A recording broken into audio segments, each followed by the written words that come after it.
Welcome back everyone to Learning by Teaching. We're in statics and we're going to do problem 4.1 today, okay? It says replace the loading by an equivalent resultant force and a coupled moment acting at point O. So we got our point O and then we got these two loads. So they're these triangular loads.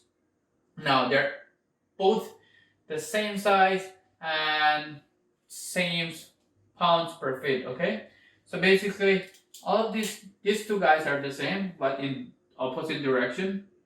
Now, how can I calculate this force into a single one? Well, we know that a force is going to be equal to the area of this triangle. What do we know about the area of a triangle? Well, it's going to be the height multiplied by the base divided by 2, okay?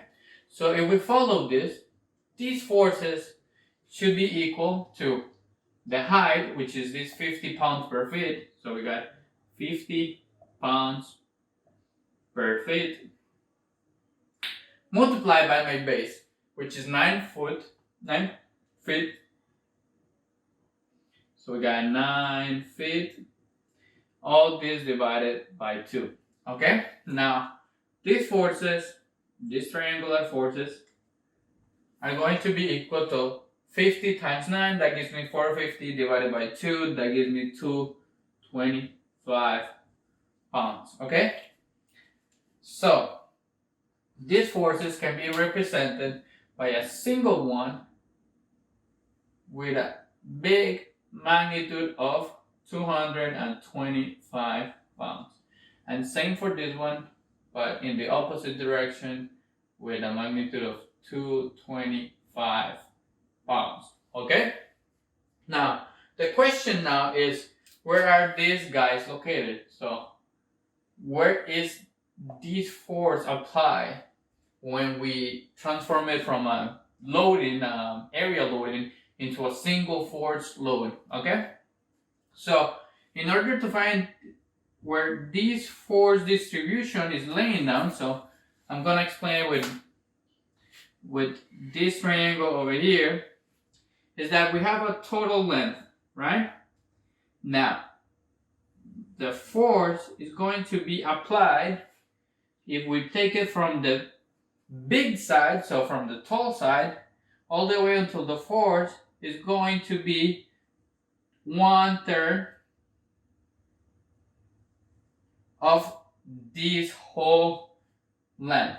And if we take it from the small side, so from the small side that doesn't have a height at the beginning but then starts increasing, is going to be the rest, which is 2/3 of my length, okay? Now, in this case, if we want to know it, from here to here we got 9 feet, plus 1/3 of this length. Well, 1/3 of 9 is equal to 3.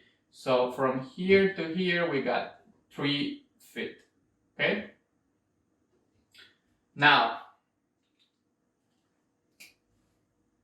we want to replace these loadings with a final resultant force, so we're gonna add them up together. So the summatory of forces in my y direction, so we got 225 going up, so this guy over here, minus 225 going down. And that will give me a total of 0 pounds. Well, my resultant force, so F of R, is equal to 0 pounds.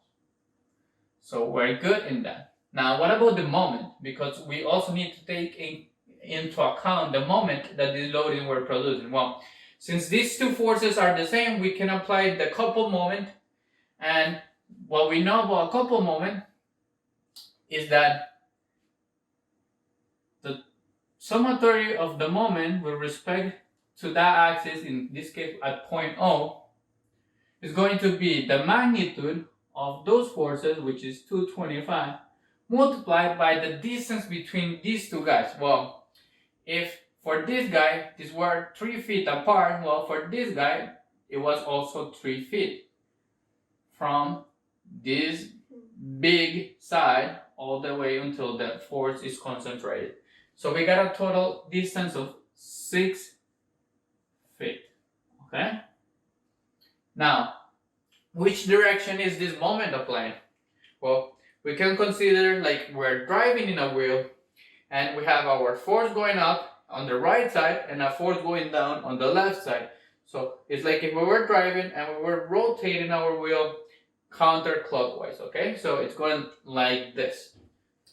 So we have our moment is going to be counterclockwise.